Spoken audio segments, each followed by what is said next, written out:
पश्चिम बंगाल में राज्यसभा चुनाव को लेकर सियासत गर्म है। बीजेपी के राज्यसभा उम्मीदवार विश्वजीत सिन्हा के नामांकन पर बड़ा विवाद खड़ा हो गया है।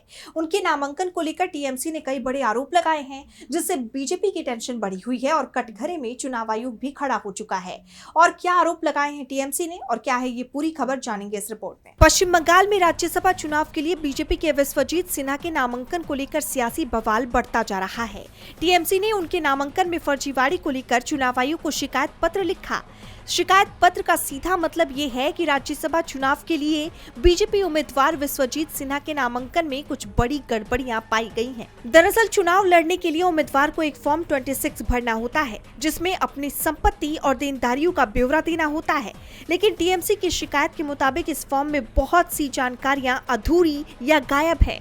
संपत्ति, गाड़ियों या निवेश के जो आंकड़े दिए गए हैं वो आपस में मेल नहीं खा रहे, जिसे लेकर टीएमसी ने एक्स पर पोस्ट किया कि जब चुनाव अधिकारी उम्मीदवारों के कागजों की जांच कर रहे थे, तब दूसरे पक्ष के लोगों ने इन गलतियों की तरफ इशारा किया, लेकिन अधिकारी ने उन शिकायतों को अनसुना कर दिया और कमियों को नजरअंदाज किया।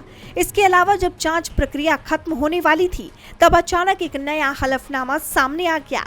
ये नया फॉर्म ना तो पहले जनता के देखने के लिए उपलब्ध था और ना ही वेबसाइट पर अपलोड किया गया था।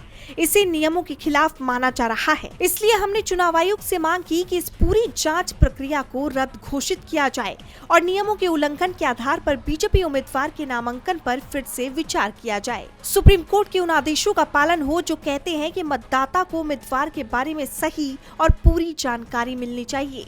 टीएमसी के इस ट्वीट के बाद चुनाव आयोग और बीजेपी दोनों की टेंशन बढ़ी हुई है। डीबी लाइव पश्चिम बंगाल की रिपोर्ट।